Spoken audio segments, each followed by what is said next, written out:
Boa noite, pessoal. Boa noite a todos.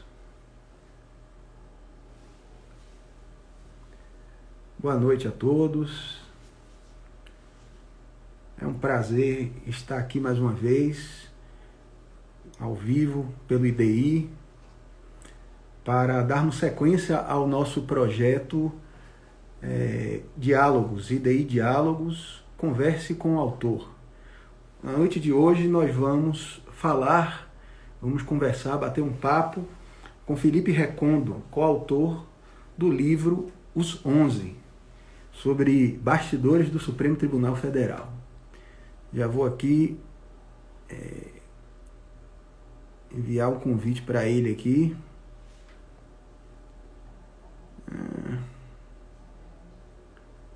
Deixa eu achá-lo aqui na...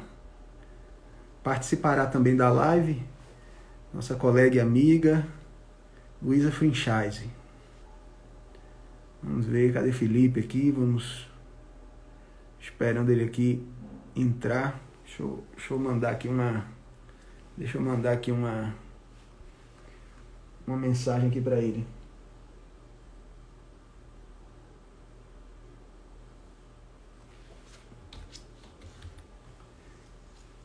Só um minuto, pessoal.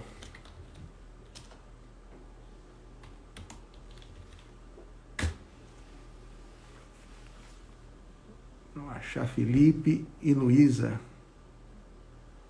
Deixa eu ver aqui, Felipe.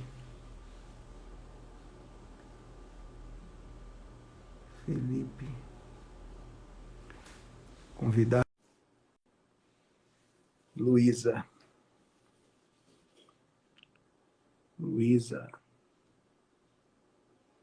Franchise, convidada também. Ele não está conseguindo participar. Por que, Luísa?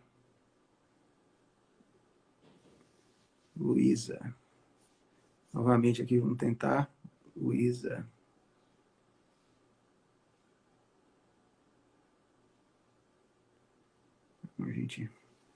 Vamos aqui, um probleminha aqui. Felipe entrou, acenou aqui. Felipe, aceita aí o convite, Felipe. Aceitar. Vamos entrando aqui.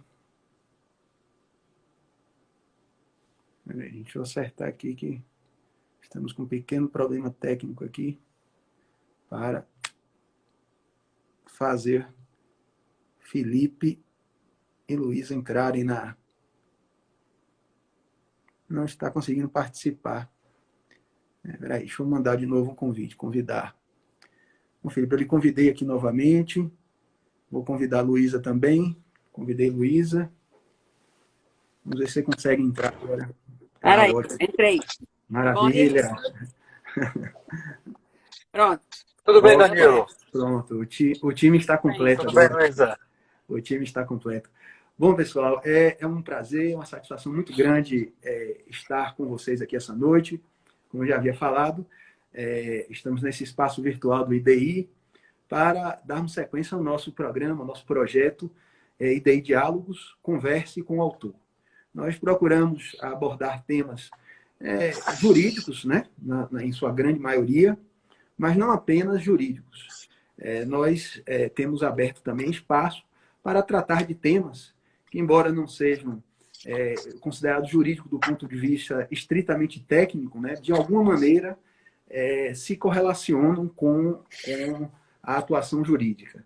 E foi nessa linha que nós convidamos o nosso querido amigo, jornalista Felipe Recondo, um dos sócios fundadores do Jota, portal de notícia virtual que veicula matérias, notícias do mundo jurídico, né, do ambiente jurídico, que escreveu 2 livros, né, publicou 2 livros sobre o Supremo Tribunal Federal. O primeiro deles é Toga e Tanques, né, que fala da relação do STF com a ditadura militar. E o segundo livro, em parceria com o também jornalista e cientista político Luiz Weber, é Os 11, né, que é o livro do qual nós vamos tratar nessa noite aqui. Já desde logo gostaria de parabenizar Felipe, trabalho brilhante, sem nenhum favor, uma pesquisa fantástica, recomendo assim, fortemente para a todos os que estão nos assistindo que adquiram e que leiam esse livro. Acho que é um livro incontornável para que nós, principalmente operadores do direito, possamos compreender bem o momento político em que nós estamos vivendo na atualidade. Convidamos também para participar desse bate-papo, né, dessa conversa informal sobre esse tema, nossa amiga querida Luísa Franchise, subprocuradora-geral da República, que já coordenou nossa segunda Câmara de Coordenação e Revisão, uma das pessoas assim, mais bem informadas que eu conheço, apesar de não ser jornalista, sabe tudo da área jurídica, é super atenada com as questões de jurisprudência e de bastidores dos tribunais superiores, já ocupou, durante a gestão de Rodrigo Janot, uma cadeira no Conselho Nacional de Justiça, a cadeira que é destinada à representação do Ministério Público Federal, e nos representou de forma muito brilhante naquela oportunidade. Então, Luísa, muito obrigado também pela sua participação, por disponibilizar esse tempo para trocar uma ideia com a gente aqui a respeito desse tema bem atual, né? A nossa proposta é que a gente bata um papo informal, porque o tema já é um pouco pesado, né? São 11 toneladas, eu diria hoje, né? Do ponto de vista político, o tema que nós vamos discutir. Então, eu acho que é interessante que a gente dê um pouco de leveza, né? E de esperança para quem está se dispondo a nos ouvir neste horário. Então, eu queria começar com o Felipe.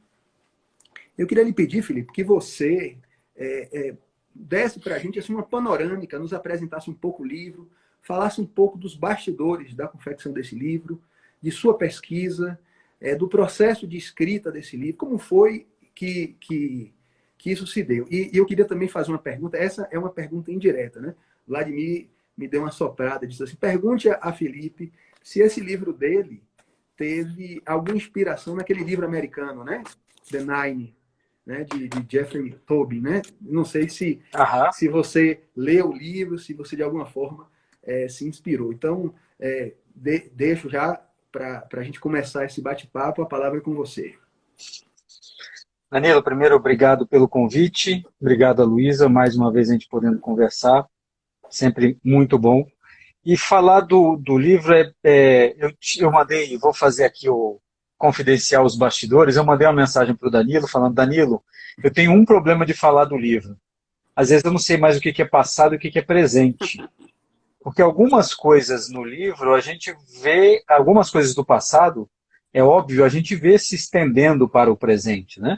A Lava Jato não terminou ainda, digamos assim, o fenômeno Lava Jato, o fenômeno político, jurídico Lava Jato não terminou. O fenômeno político, o fenômeno jurídico do monocratismo do Supremo não terminou. Aqueles ministros são os mesmos ministros que estão aqui, tirando, infelizmente, o ministro Teori, que faleceu, e depois os ministros que chegaram. Mas eu falei para ele, de fato, às vezes eu confundo o que é a crise do passado e a crise do momento.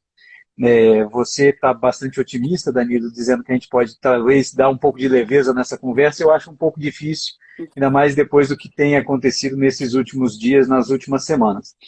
Mas falando objetivamente, primeiro, a pesquisa para o livro Os 11 começa praticamente e imediatamente quando eu passo a cobrir o Supremo. Isso é por volta de 2006, logo depois do recebimento da denúncia do Mensalão. Eu ia ao Supremo esporadicamente para algumas coberturas de alguns julgamentos importantes politicamente e tal. Não era um setorista de STF, mas me torno...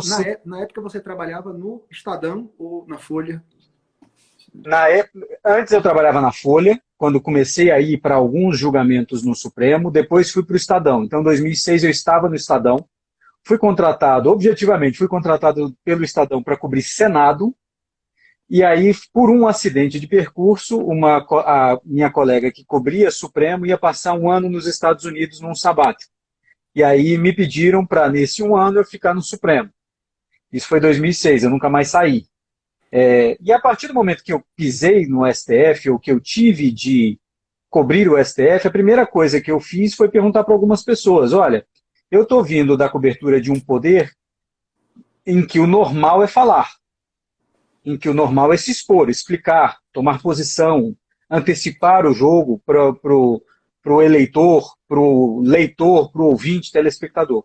E estou indo para cobrir um poder que sempre foi dito que era muito fechado, muito hermético, muito difícil de ser coberto, etc.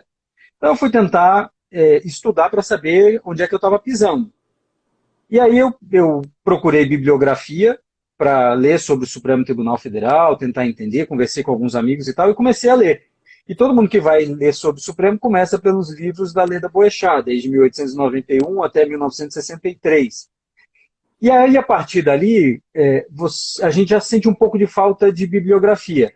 A gente vai achar livros com as palestras do ministro Vitor Nunes Leal, o clássico do ministro Aliomar Balheiro, livros do Oswaldo Trigueiro, aí do diretor-geral do Supremo, Hugo Mosca, do Daniel Arão Reis, pai do Daniel Arão Reis, historiador, que foi diretor da Biblioteca do Supremo.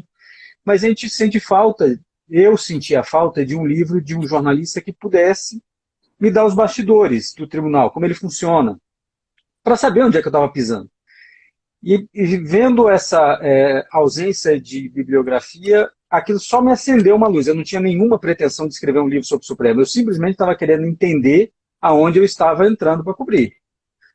E aí eu passo a anotar e estudar Supremo, anotar absolutamente tudo que eu ouvia e via, ler bastante sobre o tribunal e fazer algo que me abriu o leque para o outro livro, Danilo, que foi o Tanques e Togas sob ditadura, que eu passei a entrevistar os ex-ministros, os ministros que já tinham saído do tribunal.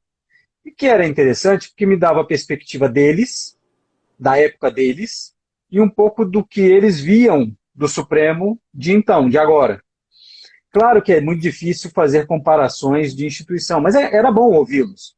E eles não tinham nenhuma pretensão também, não queriam fazer crítica, mas faziam uma análise histórica do tribunal e faziam uma projeção também de para onde as coisas estavam caminhando.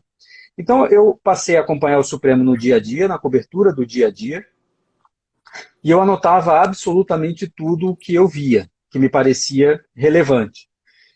E aí eu comecei a fazer a pesquisa para o livro de ditadura militar, porque, novamente, nesse caso da ditadura militar, sempre me intrigava a pergunta ou a sentença que eu ouvi bastante, de que ou o Supremo, para alguns, capitulou diante da ditadura militar, ou uma versão mais heróica de que o Supremo resistiu à ditadura militar.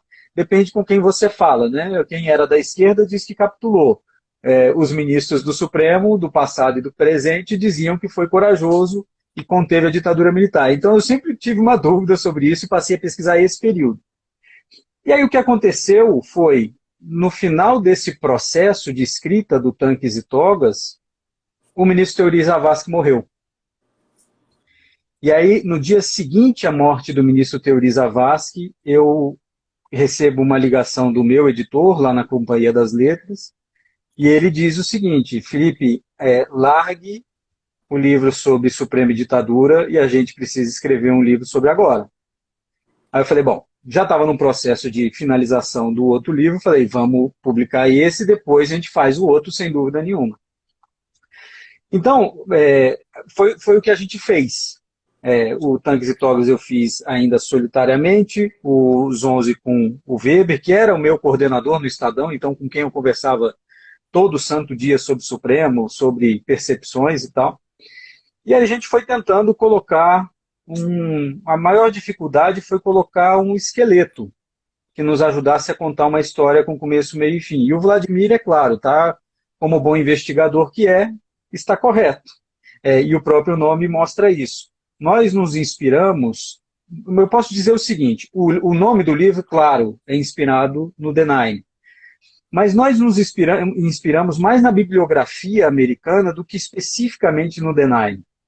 Porque uma das percepções que nós tínhamos era a Corte Suprema dos Estados Unidos é muito mais fechada em relação à nossa, e lá eles têm, inclusive, me parece, não vou dizer um déficit de informação, mas aqui nós temos informação demais sobre o Supremo Tribunal Federal.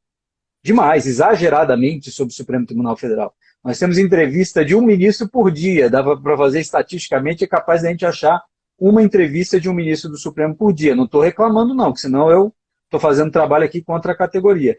Mas lá eles tinham uma necessidade, uma demanda por informação que era muito diferente da nossa. Tanto que por trás da Suprema Corte, que é do Bob Woodward, é um vazamento de documentos do Supremo Tribunal Federal, dos memorandos, etc. Então nós nos inspiramos um pouco na leitura, no tom que o Jeffrey Tobin dá para os livros, mas a gente teve outras tantas inspirações. Mas nós queríamos que o livro não fosse, Danilo e Luísa, um livro de fofocas sobre o Supremo. Não fosse um livro sobre bastidor, sobre o que o ministro fez, uma piadinha, como é o dia a dia do tribunal, como é a cozinha do tribunal. A gente queria olhar o fenômeno Supremo Tribunal Federal nesse ambiente, nesse recorte temporal que nós demos, que é entre Mensalão e Lava Jato. Não é um recorte temático, é temporal. E nós queríamos olhá-lo de forma aprofundada e um pouco mais técnica. Claro, dando a pincelada do jornalismo, né? Pegando os fatos, descrevendo algumas coisas. Tem obviamente, muitas entrevistas que nós tivemos que fazer. Mas o livro, em suma, é fruto dessa observação de 10 anos de Supremo Tribunal Federal. Eu tenho aqui na minha esquerda, aqui embaixo, tem um armário em que estão os caderninhos. Eu anotava tudo à mão, absolutamente tudo que eu via, do tipo, o ministro chegou à sessão, foi abordado pelos jornalistas que perguntaram isso e aquilo, ele fez uma piada e tal. Aquilo que não ia sair no jornal, mas que eu percebia que para contar uma história futura talvez fosse interessante. Os meus colegas são testemunhas que toda vez que terminava uma entrevista, ficava lá eu no cantinho anotando em algum caderninho que eles não sabiam o que era. Então essa era a ideia, de poder pegar esses fatos do dia a dia, juntá-los de forma a contar uma história que, no nosso entender, representasse o que era o Supremo nesse recorte temporal e num momento bastante dramático do próprio tribunal e da política nacional, né? E aí o marco foi, não posso dizer que o marco temporal último foi a morte do ministro Fleury, mas dali se desencadeiam fatos que, no final das contas, encerram o livro. Então, o nosso recorte temporal é Mensalão a Lava Jato, e a gente tenta descrever e jogar um pouco para o futuro, né? Termina o livro falando um pouco de futuro. E agora é preciso atualizar tudo, porque, como eu disse aqui no início, a gente até se confunde. O que é passado, como é que se liga ao presente, e por aí vai. Danilo, mas, em suma, Danilo, é isso. Felipe, eu quero lhe dizer o seguinte. Nós estamos, como você bem deve saber, numa realidade paralela. Nessa realidade paralela, o tempo se confunde, né? Não tem passado, não tem presente, não tem futuro. Então, o seu livro, né, embora não tenha sido escrito agora, ele é completamente presente. O que justifica completamente o fato de você já não saber se isso se deu ontem, né, hoje, ou se dará ainda no futuro. Bom, exatamente.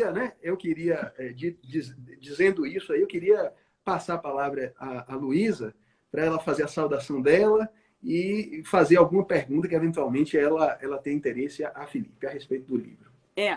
Então, obrigada. Eu já ia começar a comentar, porque, bom, primeiro eu acho que é importante dizer assim que tudo que eu analiso, quando eu analiso o Supremo, já cumprimentando Danilo e Felipe, eu analiso a partir da minha própria trajetória, né? Porque a minha faculdade de Direito, eu fiz a faculdade de Direito de 84 a 88.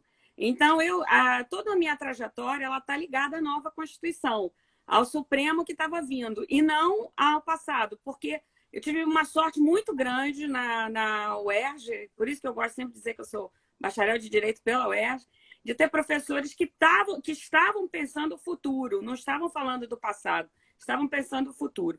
Então, a primeira coisa, quando você fala, Felipe, do Supremo, eu já vou fazer aqui um comentário do livro, né? Eu acho que a figura que... Por que o Moreira Alves, né, você menciona no livro, por que o Moreira Alves é uma pessoa importante do antigo Supremo? Porque o antigo Supremo não é Supremo. O antigo Supremo é tipo um Superior Tribunal de Justiça. Ele julga basicamente matéria de legalidade, direito civil, direito administrativo, e com a Constituição de 88 e com a jurisprudência que vai se construindo, a gente vai ter aquilo que se tem em democracias que caminham, né? A gente vai ter muito mais consulta a jurisprudência do que propriamente a doutrina. Então, eu queria se você também compreende assim. Você falou também que você não era o setorista do judiciário, mas é que os setoristas do judiciário também não existiam. E aí também eu vou falar um pouco de como era a experiência com jornalistas quando começam a cobrir judiciário e Ministério Público. Que também isso tem a ver com a democracia também. Porque antes se cobria polícia na área criminal, que eu digo.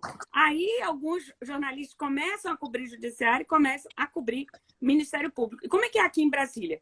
Quem cobria política começa a compreender. E tem uma coisa aí que a gente tem que cobrir também, que é o Poder Judiciário e o Supremo. E depois, uns anos depois, a Procuradoria-Geral da República, né? Então, hoje, quem cobre Supremo, cobre Procuradoria-Geral da República. Quem está no Senado e está na Câmara, e quem é Executivo Planalto é outra coisa. Então, isso também veio com a Constituição de 88, com a democracia.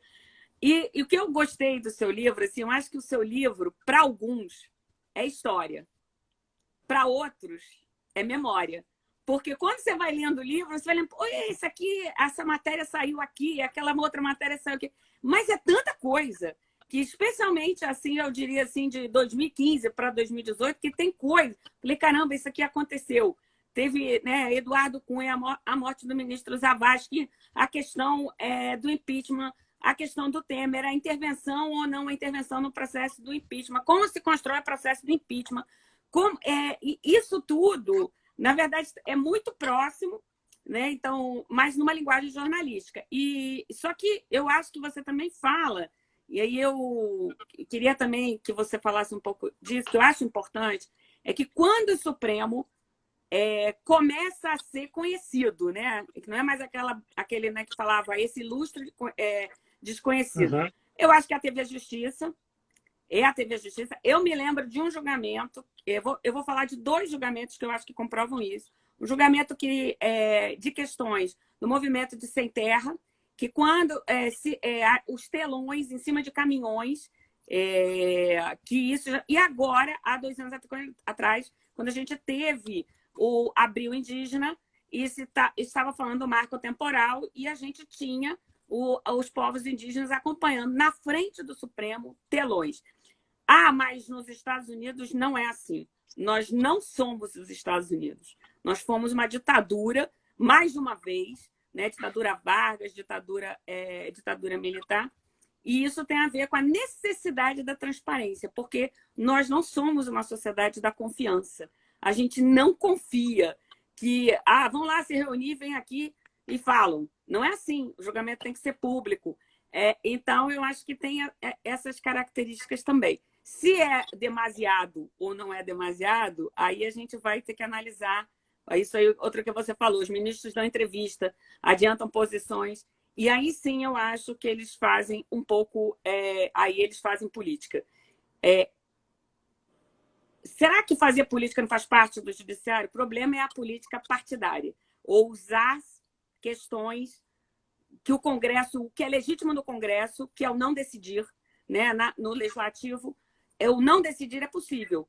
Não decido, não ando com projeto, não apresento, não voto, porque o não decidir é possível na política partidária. Mas o não decidir, que é o voto visto eterno, isso não é possível no judiciário, não é adequado, né? Porque o judiciário tem que decidir. Então, eu vou colocar essas questões aí para a gente conversar um pouco e também dizer, eu queria também saber se você compartilha da minha opinião, e aí, especialmente olhando para 2020, 21 e 22, que a relação que a gente tem com o Supremo, ela muda no decurso do dia. Eu posso amanhecer e abrir e ver uma notícia monocrática na parte criminal, trancando uma ação, usando uma reclamação para dizer que a prova não serve, e aí eu digo, odeio o Supremo.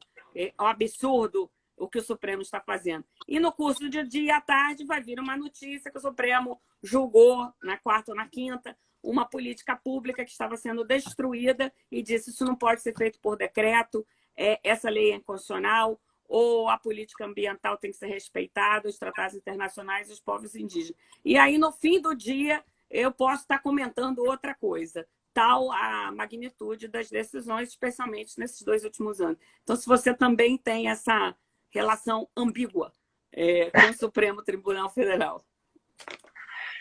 Eu acho que não é nem de dupla personalidade, são várias, né? O Luiz, você falou do Moreira Alves, você sabe que eu conto num podcast que a gente fez, não foi paralelo aos 11, mas ele conta uma história que é a história, tenta contar a história do Supremo via comunicação.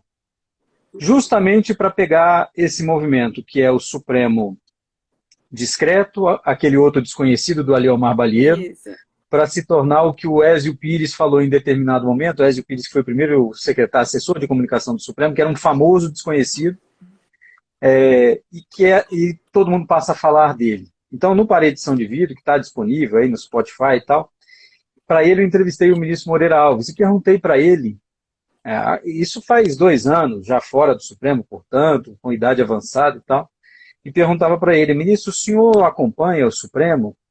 Aí ele falou, acompanho, a televisão, inclusive, lá ligada, a TV Justiça e tal. Aí eu perguntei, o que o senhor acha? Aí ele só falou o seguinte, são coisas diferentes, né? São bichos diferentes. E eu acho que descreve bem, e depois, durante esse tempo que você estava saindo da faculdade e pôde assistir, eu infelizmente não pude, porque ainda era criança, mas os embates dele com o Pertence que vão definir o caminho do Supremo, né? Digamos, uma bifurcação no caminho do Supremo. O Supremo deixa de ser aquele, como você definiu, né? Mais um STJ, e passa a ser um Supremo mais parecido com o que é hoje, né? Não sei se o ministro Pertence teria seguido esse mesmo caminho, mas abre uma outra visão para o Supremo Tribunal Federal, né? E nessa parte da comunicação, no podcast, a gente vai contar que o Supremo buscava ativamente a comunicação. O então presidente do Supremo, década de 80, final de 70, 80, Xavier de Albuquerque, chamou os diretores dos jornais, dos principais jornais do país, para pedir que eles cobrissem o Supremo, para que eles dessem atenção para o Supremo. O ministro Jaci Falcão, que foi presidente logo depois, mandava pelo fax as decisões do tribunal para ver se alguém publicaria as decisões do tribunal. Existia uma necessidade, talvez, do Supremo daquela época de se fazer conhecido, de ganhar também uma certa proeminência. E o Supremo, a partir, dando um salto aqui, obviamente, né, porque década de 90, com Pertence, o Supremo muda a sua face, o ministro Pertence derruba as paredes do tribunal e passa a falar diretamente para fora do tribunal, inclusive indo pela primeira vez na história a um programa de entrevista, de auditório, de televisão, para falar do Supremo. A gente, inclusive, traz um pedaço dessa entrevista e é muito bom para ver qual é a diferença das perguntas que se fazia naquela época e se fazem hoje. E a gente vê essa completa diferença entre as duas coisas. A gente chega agora com um tribunal proeminente, em que ele está, sei lá, a gente, como você disse, Luiz, a gente acorda com uma percepção, com uma notícia do Supremo, e ao longo do dia você vai tendo outras notícias do Supremo. O ministro Xavier de Albuquerque nem podia sonhar com essa realidade, ele que estava pedindo para que publicassem pelo menos uma notícia sobre o Supremo. E eu, uma vez conversando com o Danilo, com o Vladimir e tal, sobre essa pergunta última que você fez, eu lembro do termo que o meu amigo faz o podcast Sem Precedentes comigo, Diego Werneck, cunhou, que é legitimidade cíclica do Supremo. É um pouco isso, se você concorda com a decisão da manhã, você legitima o tribunal. Se no final do dia você não concorda, você ataca o tribunal. Mas o tribunal é mais do que gostar ou não da decisão, né? Nessa decisão, por exemplo, de Daniel Silveira, não é uma questão só de gostar ou não gostar da decisão. É a questão de pensar, o presidente poderia ou não poderia, o Supremo pode ou não pode intervir pelo direito e tal. O debate, em tese, se daria por aí. Mas acaba sendo também um pouco da crítica que vai do nosso espaço público, né? É um pouco do gostar da decisão ou não gostar da decisão. E aí, de fato, eu tenho a agradecer a vários amigos, inclusive da academia, que fizeram essa aproximação com o Jota para a gente sair um pouco do debate de gostar ou não gostar da decisão, concordar ou não, e ir para o debate argumentativo, né? O debate do processo, etc., para a gente saber se, afinal de contas, o Supremo poderia ter feito aquilo ou não poderia ter feito aquilo. O Supremo pode deixar de arquivar um inquérito a pedido do Procurador-Geral da República e, com base nisso, faz o quê? O sistema diz isso, não diz? Então, acho que um pouco hoje nós vivemos, essa é uma dificuldade também dos meus colegas, você mencionou isso, Luísa. No começo, de fato, não tinha nem comitê de imprensa, uma sala reservada para os jornalistas no STF. E ninguém queria muito ir para lá, porque não tinha graça, não tinha notícia. E o Supremo passa a ser muita notícia. Só que, primeiro, nós não temos formação jurídica, em boa parte. Alguns tinham formação jurídica, um dos primeiros repórteres do Supremo, o primeiro assessor de imprensa verdadeiramente do Supremo era um bacharel, um jornalista e advogado. Mas a gente já não tem a formação. E como você disse, cobrir PGR e Supremo já é muita coisa. Cobrir Supremo já é muita coisa, cobrir PGR é muita coisa. Mais do que isso, nosso repórter de judiciário, no geral, nos jornais, quando eu comecei a cobrir, ele ainda cobria o STJ, o TSE, o TRE, o CNJ, o CNMP, o MPDFT, e por aí vai, a PRDF, e vai longe. Então, e era um repórter para tudo isso. Então, eu acho que nós estamos criando ainda uma cobertura, e é um processo mais longo, né? Criando uma cobertura desse Supremo Tribunal Federal. Coisa que nos Estados Unidos, obviamente, sem querer fazer a comparação boba, né, de tudo tem que ser igual, mas coisa que ele já tem uma cultura muito maior. E eu acho que aqui tem sido muito bom, o espaço é muito fértil, muito rico, tem vários veículos setorizados e especializados. Essa cobertura tende a crescer ainda mais com o protagonismo do Supremo, como nos últimos anos. E também, Felipe, assim, eu acho que o teu livro, também vou colocar uma outra questão, porque eu acho que o teu livro, ele não tem uma ordem cronológica, né? Você vai e volta em determinados pontos, na medida que você vai escolhendo temas. E você traz alguns julgamentos e aí para dizer, assim, dos grandes acertos, né? Que você entende como grandes acertos e grandes erros. Então... eu gosto muito, né, de um acórdão, que é até um acórdão mais antigo, que é a questão de quando o Supremo considera o antissemitismo uma forma de racismo. Eu acho que esse acórdão, no futuro, ele vai ser um acórdão mais importante do que ele é, porque foi esse, por exemplo, quando ele, e que também é muito discutido, né, se a homofobia é uma forma de discriminação, forma de racismo, porque esse acórdão serve para isso, esse acórdão serve também para a questão dos crimes de ódio, quando ele faz o discernimento e a diferenciação, e aí há uma contraposição clara entre o Moreraldi e o Maurício Correia, né, que é um ministro também importante. Ele é importante no Supremo, Maurício Correia, porque ele vinha da política. É interessante. Ele e o Nelson Jobim, né, ministros que vinham da política e são importantes na história do Supremo. Então, eu acho que esse julgamento do racismo é um julgamento muito importante. Agora, um outro julgamento que também, aí, para não entrar na área criminal ainda, não sei se você concorda, se dissesse assim, qual é o pior julgamento que todo mundo devia se arrepender, é quando o Supremo diz, ele barra a cláusula de barreira, né? Se dissesse um julgamento que mais teve, até hoje, assim, consequências ruins, até hoje, é esse julgamento. E na parte criminal, eu acho que o grande julgamento ruim é o inquérito das fake news, né? O conhecido inquérito de fake news. Por quê? Porque é um inquérito que ele nasce interno, né? Aí depois tem a reclamação do ministro Fachin, que diz que poderia naquela situação, coloca o ministro Alexandre de Moraes numa situação de juiz instrutor,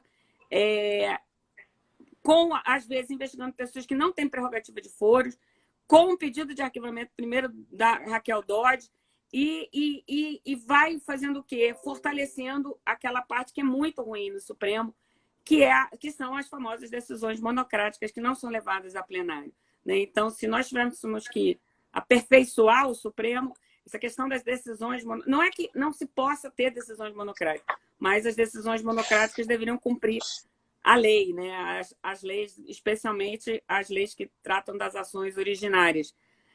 Não sei se você concorda com essa visão. E que hoje, por exemplo, o Supremo está... acho que foi Oscar Vilhena Vieira, que tem um livro que conversa com o seu, né? Que Oscar Vilhena Vieira tem um livro chamado A Batalha dos Poderes, E ele dá uma visão mais assim das categorias jurídicas. E existe uma questão de estressar o Supremo. São tantas ADIs, tantas ADPFs, até ações diretas de inconstitucionalidade por omissão, né? Porque diante do que está acontecendo e da atuação do Executivo por decretos também, que o Supremo está estressado no sentido de ter que arbitrar questões que deveriam estar no Legislativo e o Executivo. E aí essa desarmonia dos poderes, ela está presente totalmente agora na nossa situação do Daniel Silveira, que você citou. Então, queria saber se você concorda que assim, quais julgamentos que você acha que são os históricos para o bem e para o mal, né? E como você coloca no livro, para falar aqui para quem nos assiste, e como você vê essa questão das decisões monocráticas e essa atuação originária em matéria criminal do Supremo Tribunal Federal, mas não de forma colegiada, mas sim de forma monocrática. Felipe, você teve uma coisa... Felipe, diga, Danilo. Só antes de você responder, eu queria aproveitar aqui para saudar algumas pessoas aqui que eu já identifiquei na live. O professor Walter Capanema, a colega Melina Flores, agradecendo aí a presença, a participação que honra muito aqui a nossa live. Carol Roman também, nossa Ana Carolina Roman, colega nossa aqui da PRDF, agradecendo muito a todos eles essa prestigiosa audiência. E aproveitando o gancho aí dessa pergunta de Luiz, eu queria embutir também mais uma coisinha, né? Vocês falaram aí, né, dessa legitimidade cíclica do Supremo, né? E eu acho que essa legitimidade cíclica ela começa exatamente no momento em que o Supremo começa a aparecer muito, a se expor muito publicamente, né?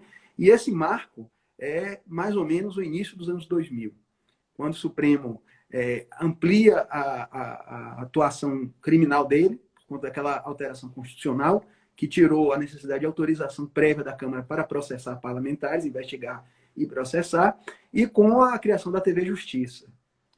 Bom, dentro desse enquadramento aí, dessa legitimidade cíclica, né, eu queria, Felipe, que se você comentasse um pouco, dentro do escopo do seu livro, essa questão essa questão desses últimos momentos que nós vivemos. Eu sei que isso aí não é objeto exatamente desse seu livro, eu acho que vai ser objeto do próximo. Mas... do volume 2. Do volume 2. 3, né? Do volume 3 já, né? Do terceiro volume aí sobre o Supremo. Que é assim, o Supremo veio com a Lava Jato. Né? O mensalão e a Lava Jato. Foram períodos em que o Supremo, me parece que subiu no conceito da opinião pública, né? Até um certo momento na Lava Jato. A partir de um determinado momento, quando as pessoas começam a perceber ou a olhar no Supremo uma certa leniência, né? Uma mudança de comportamento, com absolvições, com trancamento de ações, né? Com a concessão de habeas corpus, a legitimidade dele começa a cair.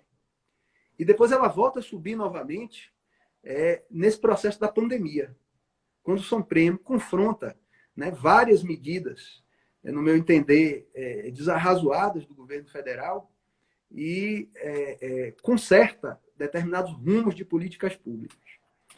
Então, eu queria que você falasse um pouco, né, sobre esse contexto aí, dessa legitimidade que oscila na opinião pública. E também, né, aproveitando esse inquérito, né, você acha que esse inquérito que foi instaurado, chamado, que a Luísa fez referência, inquérito fim do mundo, você acha que nesse período, né, em que o Supremo de 2018 para cá, 2019 mais especificamente para cá, você acha que esse inquérito ajuda o Supremo? E se ajuda, em que medida? Eu quero dizer ajuda em relação à legitimidade também, não apenas em relação à sua autodefesa. Bom, só pergunta fácil, né? A começar pela pergunta da Luísa sobre erros e acertos, eu vou dizer o seguinte, Luísa, quando eu fui cobrir o Supremo pela primeira vez, era um julgamento polêmico, eu não sei se era a contribuição dos inativos, era um julgamento importante, aí eu fui cobri-lo, ainda não tinha nenhum contato com o Supremo, Fui com uma opinião formada, começou o julgamento, eu ouvi o voto do relator, falei, concordo. Comecei a ouvir a dissidência, falei, concordo também. Aí eu já não sabia mais o que era erro e o que era acerto. Claro, obviamente, depois a gente vai estudar o assunto e tal, e ver qual é o caminho que o Supremo segue. Até me parece que na década anterior, e aí eu me arrisco, viu, Danilo, e é arriscado mesmo que eu vou dizer, mas eu não sei se essa legitimidade cívica do Supremo começa a aparecer simplesmente com a popularização do Supremo Tribunal Federal na opinião pública, ou se é, sei lá, uma deficiência de argumentação, de justificação das decisões do Supremo, porque, conversando com os ministros do passado, eles diziam o seguinte, por mais que as pessoas não concordassem com o voto, havia uma argumentação, havia uma troca de argumentos dentro do plenário. Eu fui assistir várias sessões do passado, depois de 2002, obviamente, quando as sessões começaram a ser transmitidas. E, primeiro, como os votos vogais não eram escritos. Eles eram simplesmente pronunciados em cima daquilo que o relator falava e os ministros argumentavam. Não tinha uma predisposição, não tinha uma agenda prévia. Então, eu não sei se a legitimidade ela se dá por simplesmente concordar com o mérito da decisão ou com a argumentação possível, sabe? Um pouco pular as premissas ou partir de uma premissa falsa para chegar a um objetivo último, como se o processo, como disse uma vez, que eu estava conversando com o ministro Marco Aurélio, como se o processo fosse só um caminho para chegar à conclusão que você quer. Quando o processo, o nome é esse, né? Processo, é para chegar num caminho possível. Tudo bem, tem vários caminhos possíveis, mas em determinado momento me parece que o Supremo passou a usar processo simplesmente como um atalho, em alguns casos. Isso para dizer, Luísa, que eu não me arrisco a dizer quando o Supremo errou ou acertou. Mas eu lembro, por exemplo, no caso de cláusula de barreira, de ter ouvido ministros do Supremo na época dizendo o seguinte, olha, nós estávamos numa fase em que o PT tinha acabado de chegar ao poder, em que havia uma dissidência do PT que abriu o PSOL, criou o PSOL, dizendo que o partido tinha rompido com as suas bandeiras, e essa dissidência não existiria com a cláusula de barreira. E alguns ministros, sensibilizados pelo fato objetivo do momento, tomaram uma posição que a gente está vendo os efeitos até hoje. Então, naquele momento, parecia para eles que essa decisão tinha sentido.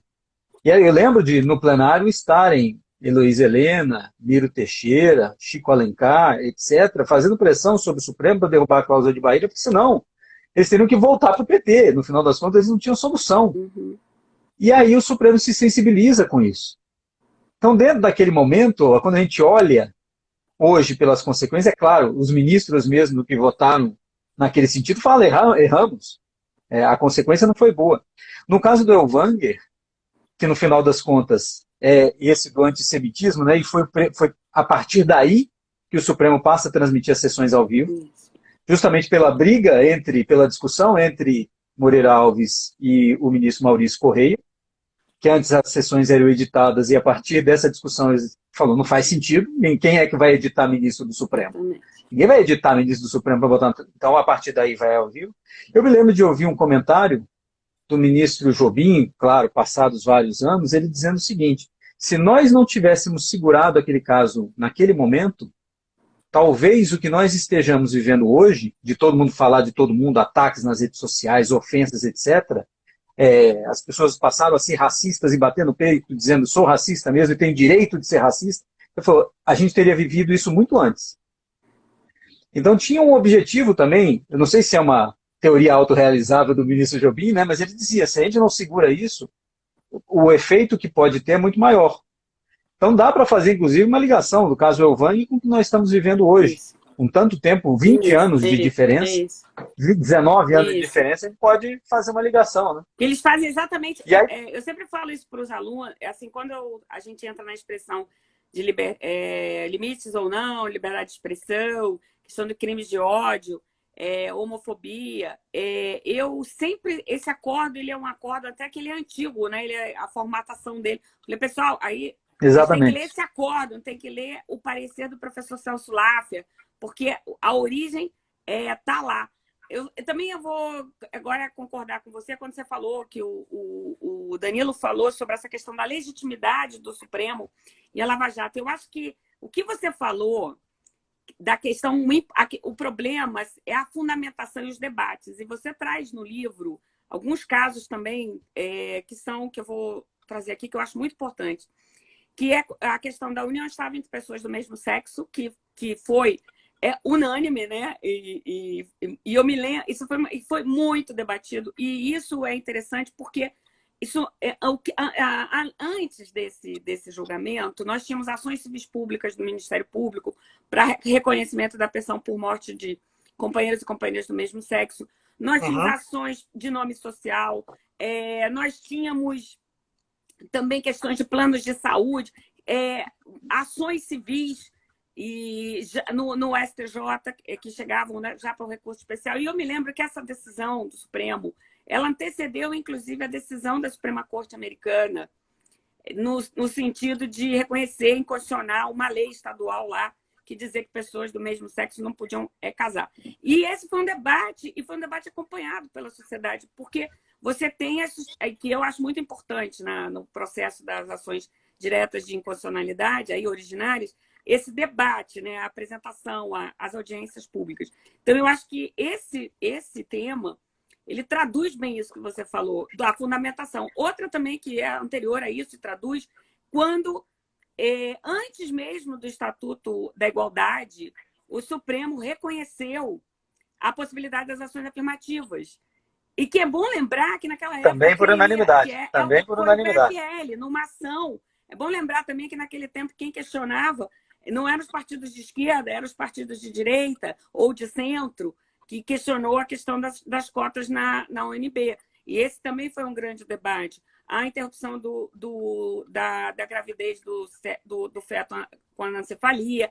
Quer dizer, muitos debates, né? A questão da reprodução assistida. Então, a gente tem. Então, eu acho que o que deslegitima o Supremo, aí usando essa categoria, são as decisões monocráticas que não são levadas ao plenário. Né? E aí não é nem mais um arquipélago com pontes, né?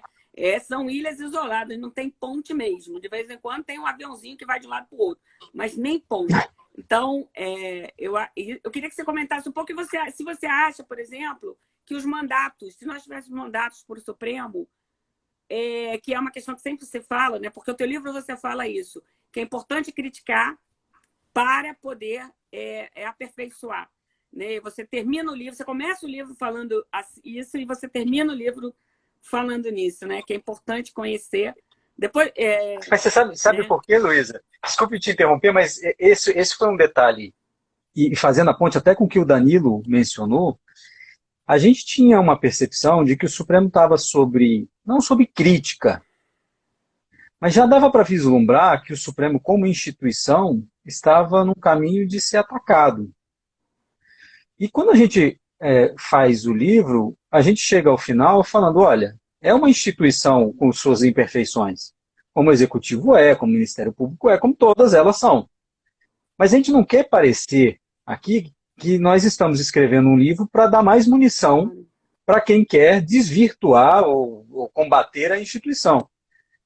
Tudo o que se faz, todos os estudos, imagina, a academia, as universidades estudando o Supremo não estão estudando para piorá-lo, estão estudando para melhorá-lo. Essa era a nossa intenção aqui, a gente insiste nisso, e o Danilo sabe, quando me pergunta, ele faz essa casca de banana no inquérito de fake news, porque eu mesmo já conversei várias vezes com amigos do Ministério Público, e sempre ouço a crítica absolutamente correta ao inquérito de fake news, mas com uma boa dúvida. E a dúvida que a gente só vai poder responder, talvez, daqui a alguns anos, né? Como dizia tinha um moço aqui, eu moro num condomínio bem afastado aqui em Brasília, e aí o chefe da vendinha era uma figura muito, muito engraçada, morador daqui também, e eu perguntava para ele, ô Zé, e aí, alguma novidade? Ele falou, olha, depois da queda da Bastilha, tá tudo igual. A gente só vai poder talvez ver algumas coisas daqui a algum tempo. O desafio hoje de escrever sobre inquérito de fake news é estar no meio do negócio. E talvez a gente vê... Eu mesmo já me deparei com o inquérito de fake news pensando o seguinte: o inquérito de fake news talvez tenha servido para conter alguns avanços dos outros poderes sobre o Supremo. Por outro lado, eu olho falando, mas isso é uma fragilidade do Supremo.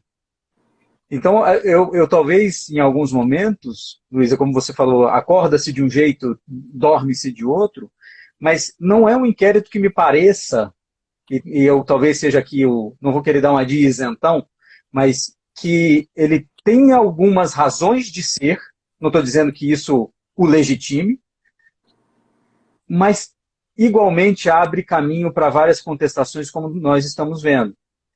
Nós estamos falando hoje numa quarta-feira em que, dentro do Palácio do Planalto, se faz uma sessão em homenagem àquele que foi condenado pelo STF. Se isso não é uma fragilização do Supremo Tribunal Federal, eu não sei o que é. Então, de fato, esse inquérito de fake news, eu acho que tem muito debate sobre ele, tem uma tentativa, e eu tento ser sensível, digamos assim, ou respeitoso com quem toma a decisão no calor da hora. A pessoa está olhando a sua instituição e fala, qual é a minha ferramenta? Qual é a minha saída? Busca essa saída. O colegiado inteiro concorda. Tudo bem, se o presidente do tribunal está fazendo isso, talvez o colegiado não quisesse discordar, etc, etc. Mas eu acho que a gente tem que analisá-lo de uma forma, falando dos efeitos, falando de política e tal, eu acho ainda complicado analisá-lo. Eu acho que ele tem essa dupla feição. Ela serve de algum jeito de munição e de proteção para o Supremo. Como você mesmo disse, eu não vou nem discutir aqui com quem é do Ministério Público e sabe do erro, do problema do inquérito. E, por outro lado, abre esse flanco no tribunal. A gente vai ter que tratar disso ainda. Realmente a gente está pesquisando, discutindo, entrevistando os ministros, sabe do porquê do nascimento do inquérito de fake news. Tem que analisar isso dentro do momento histórico, dentro do que o Supremo já havia sendo criticado em 2018, do que aconteceu em 2019. E aí, de fato, a gente chega a esse momento em que o tribunal, não só pelo monocratismo, né, mas eu acho que o monocratismo no inquérito de fake news ele vai a um outro expoente, né, do monocratismo. Que uma coisa é dar uma liminar num habeas corpus, ou mesmo numa DPF, ou numa ADI, num período de recesso, e submeter direto ao plenário. Outra coisa é ser o instrutor do processo do inquérito, determinar a prisão sem oitiva do Ministério Público, e o Ministério Público também com seus problemas nesse momento, sendo criticado. Então, eu acho bem complicado ter numa frase uma sentença sobre o inquérito de fake news. O Danilo sabe bem disso, a gente já conversou algumas vezes, né, Danilo? Já expus dúvidas. Já batemos muitos papos a respeito. Já. Foram muitos almoços já. Já. Em que digerimos, aliás, aqui ainda não digerimos esse tema, né, Felipe? Felipe, eu quero voltar ainda a esse tema do inquérito da fake news, porque eu quero fazer depois assim uma pergunta para você e para a Luísa também sobre ele. Mas antes disso, eu queria retomar um pouco o livro e para dizer a vocês o seguinte, eu pensei duas frases do seu livro que me pareceram bastante emblemáticas sobre dois momentos históricos distintos do Supremo Tribunal Federal pós-88. A primeira frase é do ministro Moreira Alves. Moreira Alves, como nós sabemos, foi indicado, acho que, salvo engano, pelo governo Geisel, em 1975, mas a passagem dele pelo Supremo se estendeu para depois de 1988. Eu acho que ele, se você deve lembrar melhor do que eu, não sei se ele se aposentou depois dos anos 2000. Acho que 2003. Logo depois do caso Elvani. Pronto. Então, é isso. Então, ele pegou ainda um tempo significativo sobre a batuta da nova Constituição de 1988, né? Então, o que é que dizia o ministro Moreira Alves? O STF, aspas, né, não faz justiça quando quer, faz quando pode. E a segunda frase é do ministro Barroso. O ministro Barroso, como nós sabemos, é mais recente, ele não atuou não foi contemporâneo do ministro Moreira Alves, né? Ele entra no Supremo em 2013, ou seja, 10 anos depois que o ministro Moreira Alves se aposenta. Aí o ministro Barroso diz o seguinte, tem a seguinte frase: tudo que é justo, correto e legítimo deve encontrar um caminho no direito. Então essas duas frases que eu pensei me parece que representam dois momentos históricos distintos, mas também duas formas de enxergar o Supremo, né? Suas potencialidades e, mais ainda, os seus limites, né? Você concorda com essa minha afirmação?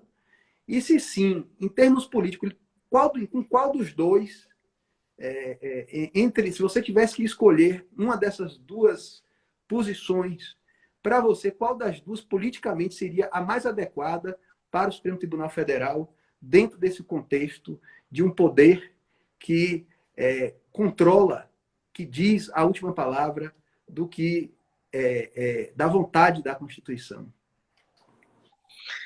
Mais uma vez, né, Danilo? Pergunta simplesinha. Felipe, olha, Sabe que quando... eu só queria lhe dizer o seguinte: hoje não é o dia da caça, né? A gente lhe colocou numa situação invertida. Você normalmente está na minha posição, né, de perguntar, de criar saia justa para as pessoas, mas a gente muito está mais pegando fácil. leve com você, né?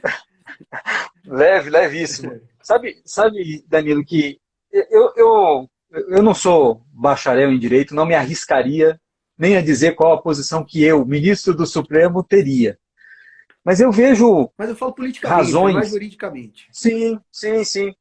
Eu vejo, naquele momento do ministro Moreira Alves, aquela corte, havia um desequilíbrio na Praça dos Três Poderes, né? Ela não era uma corte super empoderada para mover as roldanas. Ela talvez fosse mais estratégica. Quando ela entrava para resolver um problema, ela entrava de vez e legitimada, que era por essa, talvez, intervenção mais cirúrgica e quase rara, o Supremo sofria poucas contestações. Eu perguntei, por exemplo, ao ministro Ilmar Galvão, ministro Moreira Alves, Nélia da Silveira, se em algum momento alguém no aeroporto o abordou para criticá-lo. Não, por inúmeras razões. Primeiro, porque não os conhecia. Não tinha... Segundo, assim, não tinha esse protagonismo. Não, então, e o audiovisual não tinha essa presença, né? Não tinha, de forma alguma, repito, fazendo o merchan aqui, o que a gente tenta contar no podcast. Na famosa piada do Ribeiro da Costa, que vai consertar o aparelho da vizinha, e a vizinha acha que ele é o porteiro do prédio, e ele era o presidente do Supremo, porque não conhecia ele, simplesmente que não conhecia. E no caso do ministro Barroso, é difícil fazer essas comparações, também bastante arriscado, mas quando a gente bota no momento histórico as divergências entre Moreira Alves e Pertence, digamos que o ministro Barroso seja uma consequência dessa vertente. E o ministro Barroso expressa essa posição dele, essa visão de mundo e de direito e de política que ele tem, e ele expôs essa visão, ele não enganou ninguém, está na sabatina dele. Para fazer o livro, eu assisti todas as sabatinas de novo, mais de uma vez, e está lá. Esse é o ministro Barroso. Foi isso que ele sempre pensou. E ele foi indicado e aprovado pelo que ele sempre pensou. Só que essa posição, talvez ela fizesse sentido, ou fosse, melhor dizendo, não é que fizesse sentido, talvez ela tivesse uma aderência maior da opinião pública ou do establishment num momento político específico. Hoje não tem. Hoje, dentro do Palácio do Planalto, a gente viu várias lideranças conservadoras. Nós temos um Congresso mais conservador do que já era, com um presidente conservador. Pensar que o Supremo vai poder continuar fazendo esse movimento, como o ministro Barroso diz, né, essa função iluminista de empurrar a história para frente numa posição mais liberal, vai encontrar resistência. O que nós estamos vendo é resistência. Resistência de vários partidos políticos, das forças políticas majoritárias e de parte do eleitorado. Nós vamos ter, talvez, pela primeira vez, uma eleição em que Supremo Tribunal Federal foi motivo, ou vai ser motivo de debate. O presidente Bolsonaro disse, as duas coisas mais importantes que ele tem para fazer são indicar os dois ministros do Supremo no próximo mandato, se ele se reeleger. Então, nós chegamos num outro momento. Esse é um outro momento. Talvez o ministro Moreira Alves pudesse ser aquele Moreira Alves, e quisesse, obviamente, e fosse aquele Moreira Alves naquele período. E agora, para mim, a grande pergunta é: o ministro Barroso poderá continuar sendo o ministro Barroso num próximo eventual governo Bolsonaro? Vai ter resistência? Vai ter eco essa posição, essa função iluminista do Supremo? Eu acho que, do ponto de vista político, vai sofrer bastante resistência. Mas aí é uma coisa para a gente pensar para depois de outubro, fazendo aqui uma projeção, mas de fato eu vou dizer o seguinte: o que seria mais estratégico hoje? Hoje, dia 27 de abril de 2022, talvez o Supremo esteja hoje olhando para o passado e falando: vamos ficar quieto. Vamos nos colocar numa trincheira, no momento que a gente perceber que for possível, a gente avança. Isso tem mais a cara de Moreira Alves do que a cara de Barroso, ministro Aires Brito e outros tantos. Não sei se isso te satisfaz de pergunta, mas é até onde eu acho que dá para ir. Luiz, rapidinho. Nós já estamos aí caminhando para 1 hora de live, então assim a gente já precisa caminhar aí para o nosso fechamento, né? Mas antes desse fechamento, eu queria lançar para vocês 2 questões. Primeiro para a Luísa, voltando àquele tema lá do inquérito das fake news, dizendo o seguinte antes. A gente já conversou, Felipe, várias vezes a respeito desse inquérito, da maneira como ele foi instaurado, da maneira como ele está sendo conduzido, né? E eu e Vladimir, você sempre teve uma postura prudente de interrogação a respeito da necessidade desse inquérito, se ele realmente seria necessário, se não seria necessário, e se ele não tivesse sido instaurado, se as coisas talvez não estivessem hoje no estado pior do que o que estão, né? Eu também tenho dúvidas, eu também não fecho posição absoluta a respeito disso. Mas eu tenho algumas intuições a respeito desse tema. E digo o seguinte: me parece que o mote, vamos dizer assim, pelo menos declarado do inquérito, é a proteção do Estado de Direito, certo? Da democracia e das instituições. A primeira observação que eu faço com relação a isso é que eu acho difícil e complicado você legitimar um ato que pretensamente se propõe a defender o Estado de Direito, a democracia, a Constituição e as instituições, violando o Estado de Direito, violando a Constituição, né? E violando a própria natureza das instituições. E por que eu digo isso? Porque nós sabemos que no sistema constitucional que nós temos hoje, no desenho constitucional que nós temos hoje, é inadmissível que uma mesma instituição ou a mesma autoridade instaure uma investigação, conduza a investigação e depois julgue os próprios investigados, os próprios réus, ou defira contra eles medidas, né, de restrição de liberdade e de direitos, né? Então, esse é o primeiro ponto. Bom, é fato, no entanto, que o Supremo está numa situação extremamente delicada e perigosa. Então, eu queria, Luiz, assim, lhe perguntar o seguinte: qual seria a alternativa à instauração desse inquérito, como ele se deu? Haveria algo, considerando o seguinte, para você não me dar a resposta fácil. Não, mandava para a PGR, porque eu me lembro. Né, não. A minha resposta não é essa, não. Posso falar? Porque eu me lembro que alguns ministros, isso aí correu nos bastidores, reclamaram que na época, a PGR da época recebeu e que foi leniente, que não fez nada, e que não tomou providência, etc, etc. Então eu quero que você me diga, levando em consideração esse contexto, qual seria a alternativa para que o Supremo se defendesse a sua institucionalidade, a democracia, o Estado de Direito, sem incidir nesses excessos que do meu ponto de vista, representam esse inquérito de fake news.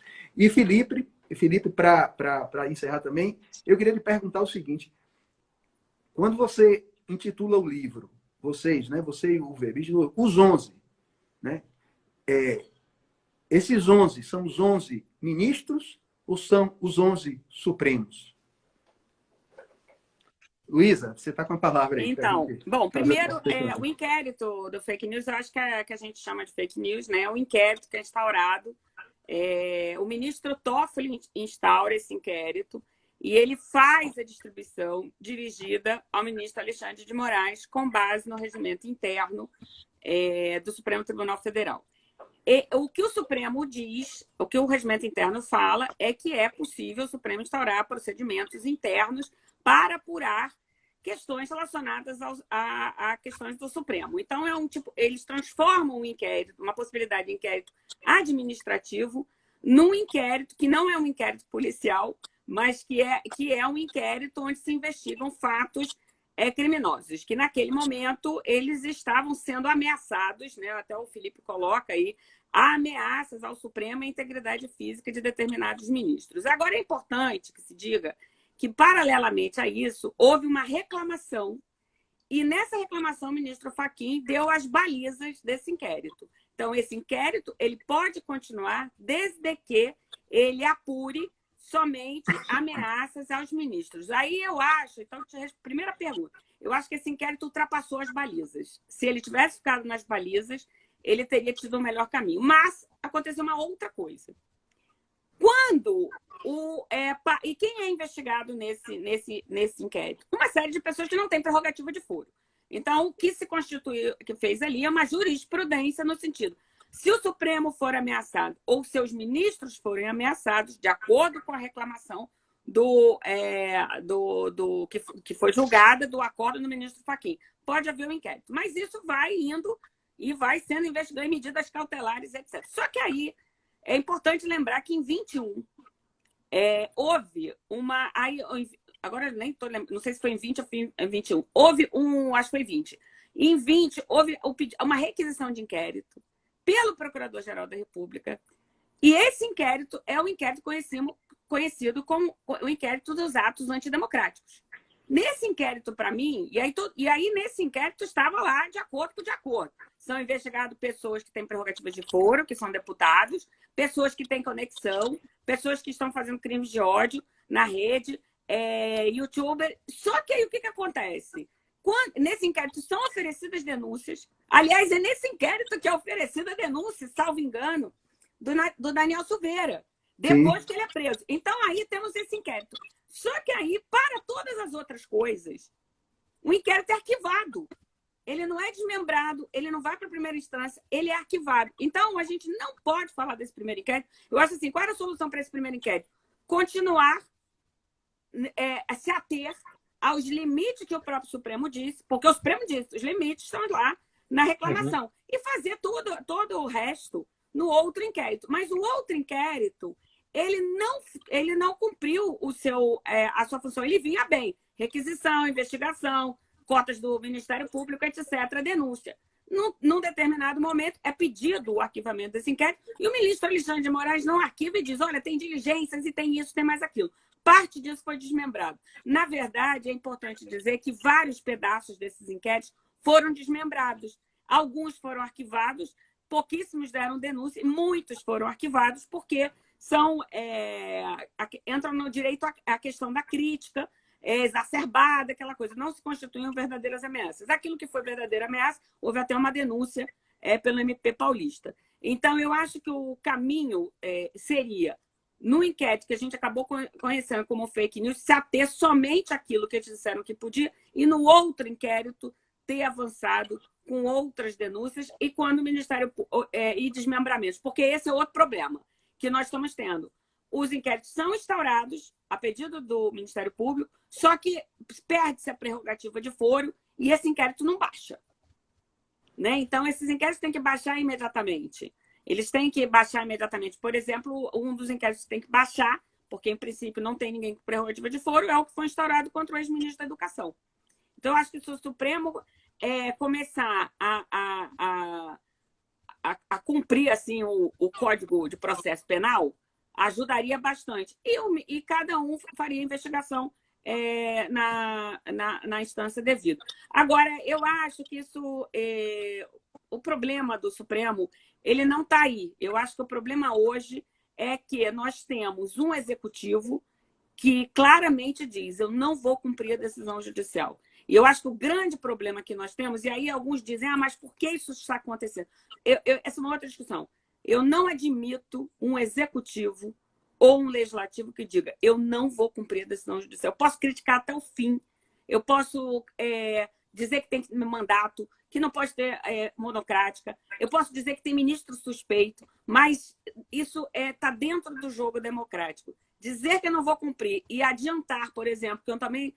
eu não vou cumprir e aí eu indulto e também não vou cumprir o marco temporal. Eu acho que essa é a crise. Se nós temos um executivo que diz que não vai cumprir, não é a decisão do Supremo, é qualquer decisão judicial. Porque se ele diz isso, o governo, outros vão dizer que não vão cumprir decisão judicial. E aí nós já perdemos a questão do Estado democrático. Então, essa é a nossa crise. Quer dizer, podemos ter um executivo. Nós queremos integrantes do executivo que digam que não vão cumprir decisão judicial, e aí nós temos que pensar: amanhã, o vizinho de condomínio que eu estou promovendo uma ação, ou um direito trabalhista, eu também não vou cumprir, porque isso é deslegitimador do sistema de justiça. E o sistema de justiça só existe na democracia. Então, eu acho que é isso que nós temos que pensar como um todo. O problema não é o Supremo. O problema é achar que pode haver democracia sem cumprimento de decisões judiciais como um todo, sem que o sistema de justiça exista para administrar e resolver conflitos, seja no processo, seja na mediação, seja nos acordos. Obrigado, Luísa. Foi ótimo. Felipe, você agora. 11 ministros ou 11 supremos. E qual é o impacto disso na crise que nós vivenciamos hoje e que o Supremo também vivencia? Danilo, eu vou tentar não extrapolar o tempo, mas eu queria fazer um comentário sobre o que a Luísa disse com base na história, né? Esse negócio que o presidente Bolsonaro falou hoje, do marco temporal, se o Supremo decidir marco temporal, ele só tem duas opções: não cumprir ou entregar a chave para o Supremo. É a metáfora que foi usada pelo Ribeiro da Costa quando disse: se o presidente da República, se a ditadura militar não cumprir uma decisão judicial, eu vou fechar o Supremo e entregar a chave. Claro que essa frase ficou como histórica, mas ela não foi proferida dessa forma, mas a ideia era essa. E o presidente subverte ela agora, né? Ele não vai cumprir uma decisão judicial ou entregar a chave do Executivo, do Palácio do Planalto, para o Supremo. Ele certamente não sabe desse precedente, né, do Ribeiro da Costa dizendo que faria isso na ditadura, mas olha como as coisas viram num curto espaço de tempo, nós estamos falando de 60 anos, como as coisas mudam, aproximadamente 60 anos. Danilo, os 11 são os 11 ministros, que se dividem em 11 supremos no mínimo, porque aí tem o Supremo do Plenário, tem o Supremo das Monocráticas, tem o Supremo das Turmas, tem o Supremo agora do Plenário Virtual. Mas por que nós demos o nome e colocamos na capa 2 ministros? Uma das minhas dificuldades no caso do livro sobre ditadura era falar das personalidades, porque elas fazem toda a diferença. Como elas se portam, se elas são mais tímidas ou não, mais alto ou mais baixo, mais expansivo ou não, conversa com os colegas ou não, isso faz muita diferença num colegiado. Então, a nossa tentativa aqui era também de ver os 11 a partir das suas características e de como eles interagiam um com o outro. Coisa que eu tive dificuldade no livro sobre ditadura, porque, infelizmente, conheci alguns, pude entrevistar alguns, e aí contei com a ajuda de outros ex-ministros e assessores para descrever essas pessoas, mas o que a gente tentou fazer aqui foi isso, e mostrar a interação deles. Como a interação deles faz muita diferença, como a personalidade deles faz diferença, os pensamentos, ideologia, forma de entender o direito, forma de interagir, novamente, e como isso constrói a instituição. São 11 que constroem, obviamente a instituição é maior do que cada um deles, maior do que todos eles, como eles sempre dizem, mas no final das contas a instituição é feita pelas pessoas. E aí essa foi a ideia do livro, claro, a gente pegou lá a inspiração do Denari, mas a gente tem um conceito, a gente nem sabe qual era o conceito do Jeffrey Tobin, lá não tem monocratismo como aqui tem, nesse nível, né? Mas aqui a ideia foi essa, a gente partir das pessoas também para descrever a instituição. Bom, Felipe, Luísa, agradeço a vocês imensamente aí pela disponibilidade desse tempo para a gente bater um papo sobre esse livro. Felipe, gostaria de dizer assim, novamente, sem nenhum favor, seu livro, em parceria com o Luiz Weber, é muito bom.